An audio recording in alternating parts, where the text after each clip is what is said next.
Hey everybody, it's Henry at Mowers and Blowers again. This is part 2 of my Sears Craftsman LTV-10 Varadrive. Got it yesterday for free from Center Marichi's. I picked it up with Pete Lombardi. Got this thing back home and was assessing whether or not I should do anything with it other than salvaging some parts and saving that engine for one of my other lawn tractors. You know, if it was too far gone, obviously I wouldn't spend any money or any effort getting it to run, you know. But after blowing off all the grass and some of the mud and stuff, I thought the deck was going to be trashed, but actually it's pretty solid. There's superficial rust spots, but even in the areas where normally they're trashed, it's still all there. Thick metal too. So it's like some of the people had told me on my, you know, comments on my YouTube channel that these old Craftsmans, they last forever because they're built like a rock, you know. So this thing was sitting outside in the elements for 8 years, and you would expect it to be completely rusted through, but it's not, you know. The deck is still there, and it's still solid, and I don't see any holes anywhere, believe it or not. This tire is trashed. Even if I got it back on the bead again, it probably wouldn't work. It's okay, I got lots of tires. I love this old school grill, man. Just the way it's shaped and contoured and stuff. It looks kind of like one of those old cars, you know? It's really cool. I like it. Really cool grill. Anyway, this is the steering rod. I'll try to show you guys.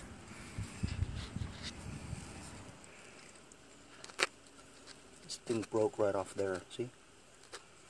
Rusted completely through.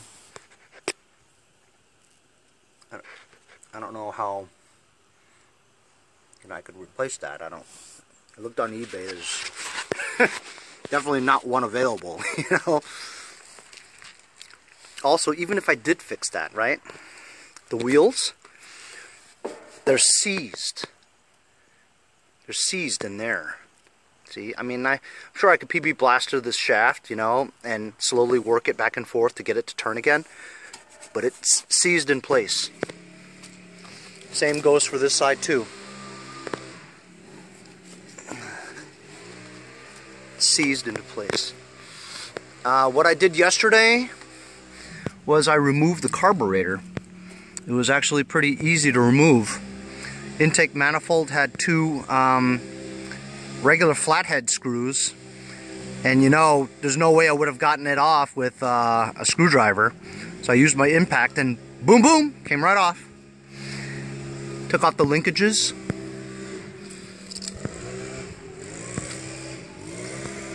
And then I threw it inside a cereal container and flooded it with gasoline overnight.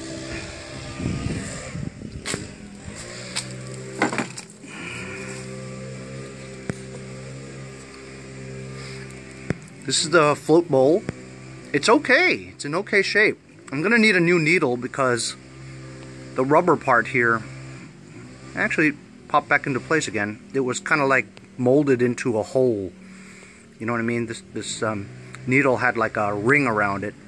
Like it was stuck in that hole for years, you know? But it looked like it popped back into shape.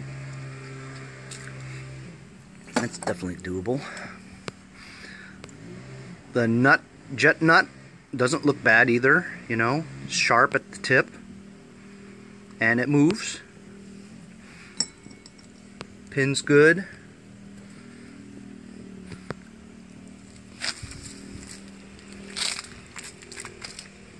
So also I was thinking, well, okay, here's the test. If your brake here is seized, that'll be tough to take care of, but it works.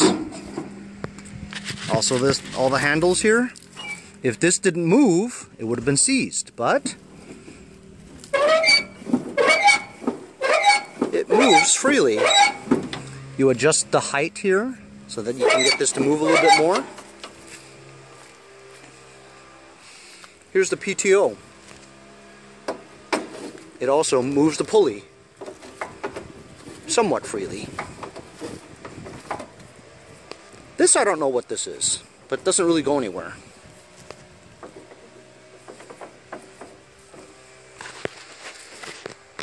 So, this leaves a lot to be thought about, you know. I couldn't find the gas tank to this thing, but being that there's so much room here in the front, I'm thinking the gas tank went right here, was gravity fed right into the carburetor, you know. That's what I'm thinking. Because look at all that room in the front. There's definitely hardly any room in there for a gas tank, right? Common sense would say that you'd put a gas tank here, since there's a lot of room there right above the tranny. But I don't think it was there. Because there's no reservoir or hole to allow you to fill the gas if it was there. So logic would have it that the gas tank was here. Confirm with me if any of you guys know, okay? That the gas tank was there. So if I wanted to get this going, right? I'd have to spend money or find a way to fabricate that the steering tie rod. I'd have to get the carburetor going, which is a tall task right there. As you can see, there's evidence of rats underneath that cowling, so I'm going to take off the cowling and blow it out. Front tire is not a big deal, but I'd have to unseize the steering. God knows what's under there, right? What I'd have to do to get it all loosened up. Leaves the gas tank in question. Still need a gas tank. Need a battery. I don't know if it's worth all that, you know? I'm still thinking about it. It'd be a shame to just chuck this out, you know? And honestly, I don't want to take it apart and try to sell the parts, because I'll have like so many parts in my backyard, I'll never get rid of it, you know? So, I don't know, it's kind of a tough decision about what I'm going to do, but I love that front grille. And I don't know if I showed this to you guys. The hood is right here. It's in great condition. It's made out of plastic, but it's you know, one of those really strong plastic. It's in good shape. You know what I'm saying? I just put it on there just to show you what it looks like.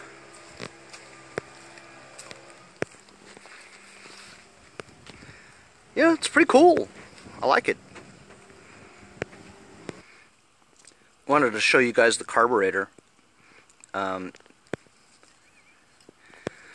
choke was completely seized. The choke flap right here. And so I PB blastered it, and now it's free. And even the spring-loaded works. Same goes for the throttle plate here. This was all seized, but after soaking it overnight, it now moves freely.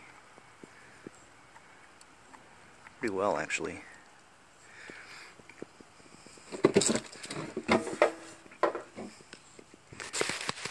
The main jet is obviously in there, right? However, it was so rusted up, I tried to get that out and I stripped it, so that's stuck in there for good. No question about it. It was a tall order to get those things out anyway. They're tough to get out even though they're good, you know. I had these little bristle brushes. I'll show you real quick.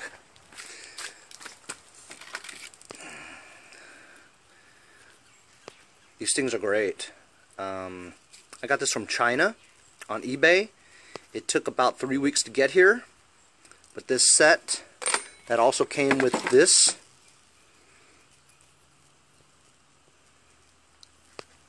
little bristle brushes in there. I just stuck one of these inside the jets so that even though I couldn't get the jet out, the bristles will clean up the holes as you're going in and out. It pushes the stuff out of the holes and cleans it. and then I used carburetor cleaner and shot it all out. So all the holes are clear. Even though I couldn't get that jet out, I'm pretty sure they're clear now with this, you know. Anyway, both of these, $1.95 free shipping. So $2. The only bad thing is I had to wait 3 weeks for it. So what? Definitely worth it. Definitely worth $2. Come on, $2? Anyway, so I had gotten this main jet out, and I cleaned it real well. Also cleaned out the hole, blew fluid through there, everything is clear. And that attaches to that main jet that I couldn't get out, right? There's a fuel mixture screw. This was also seized on there. I was able to get that out too with PB Blaster. Worked it out and cleaned it really well.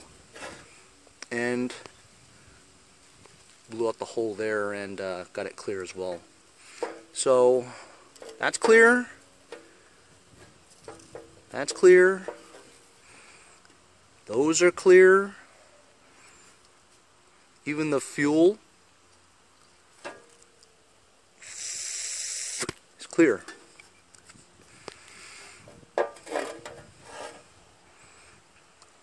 That's much cleaner in there now.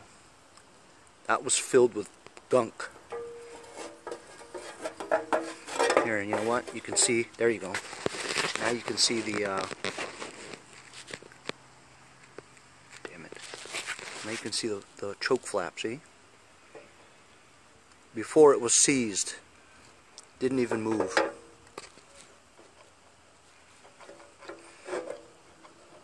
So you know what? I don't have time today, but I need to work out this engine here. I'm going to soak this another day or so, you know, not in any rush. Linkages are here, and they move freely. This one, not really, but that has something to do with throttle cable. I gotta get the nuts out of there, and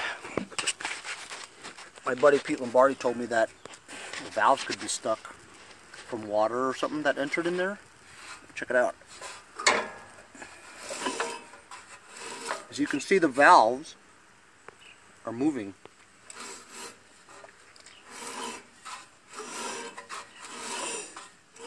And while I don't really feel that much compression, there is compression, because when I'm pushing it, I do have resistance, as well as some like dust stuff flies out like that.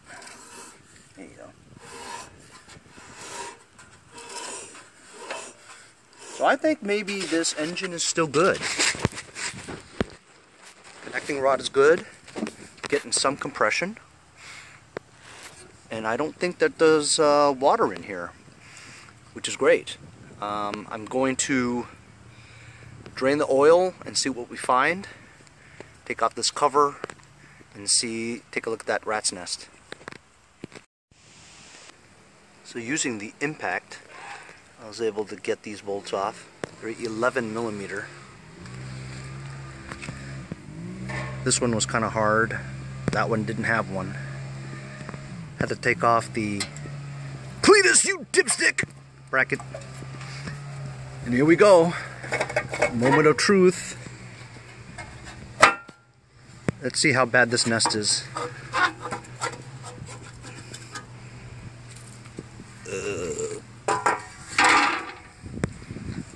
Huh.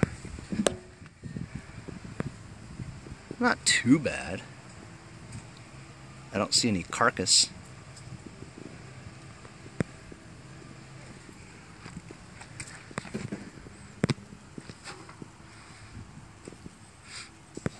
Magneto looked good.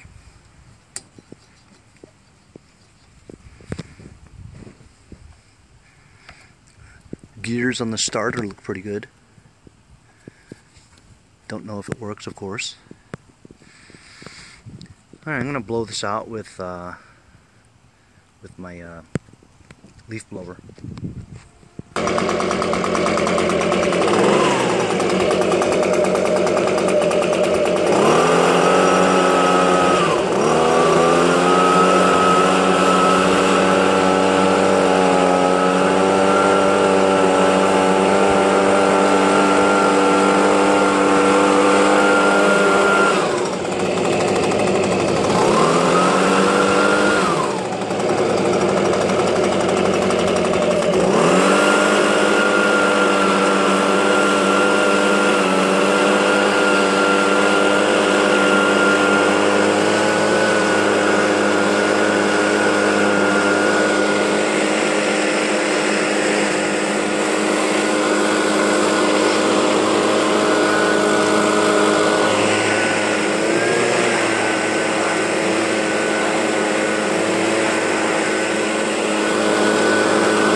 It's pretty good.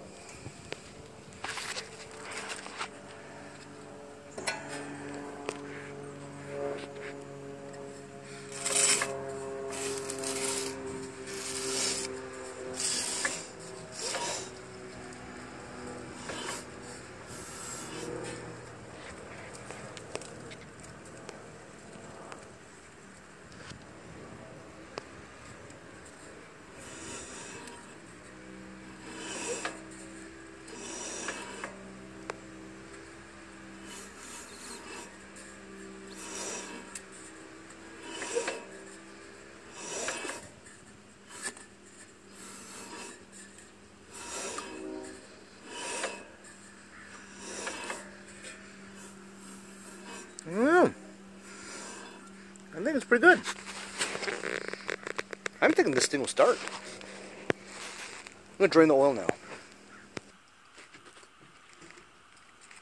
Just removing this nut was a pain because this thing goes up and this thing turns too. So I have to get it just at the right angle for it to have you know, the gravity to get all of the oil out. Of course, I stripped the nut, but nothing a pair of monkey grips won't fix. Okay. Mario Gomez, that's for you. Look at that. Black. Tar. Not much oil. But what do we see here that's very promising? There's no water. So if there's no water in it, it means the water did not get into the crankcase, which means that it is not rusted on the inside. So it was still coated with oil. So having oil leak out is good news that we don't see any water. Anyway, I'll let this drain out and put fresh oil in it.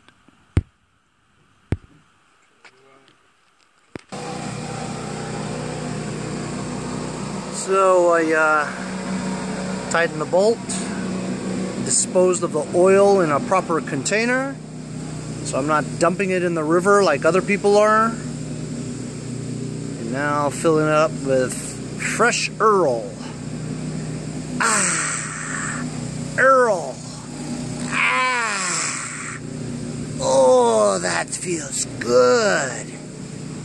Now I'm all lubricated. Yeah. Oh, that feels good. It's like taking a bath.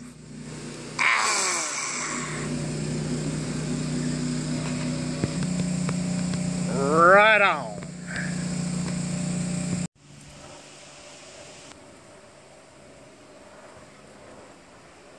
While you got it out, clean your shit.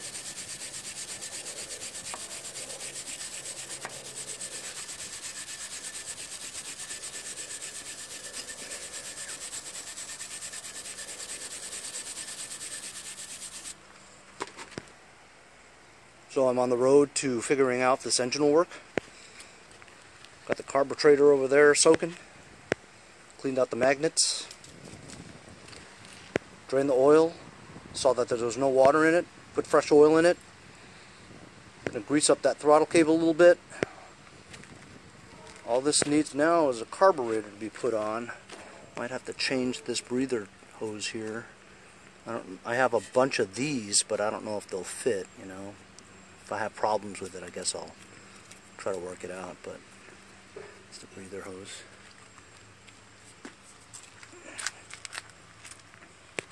Believe it or not, these switches actually aren't good. See? The light switch actually feels right. You would figure this thing 8 years. First of all, there's a key. Second of all, it turns and clicks with the spring loaded back. It's pretty amazing.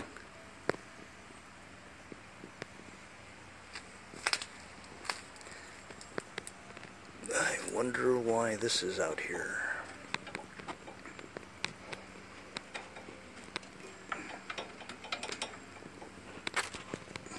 Look at that switch. Damn.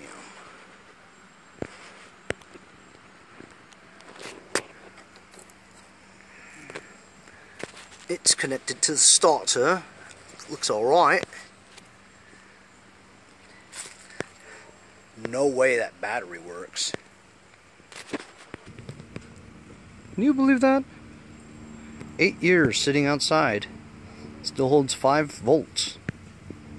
You know, that's actually not bad. Maybe I'll charge it up. I'm just gonna charge it, satisfy my own curiosity about what a 10-year-old battery could do.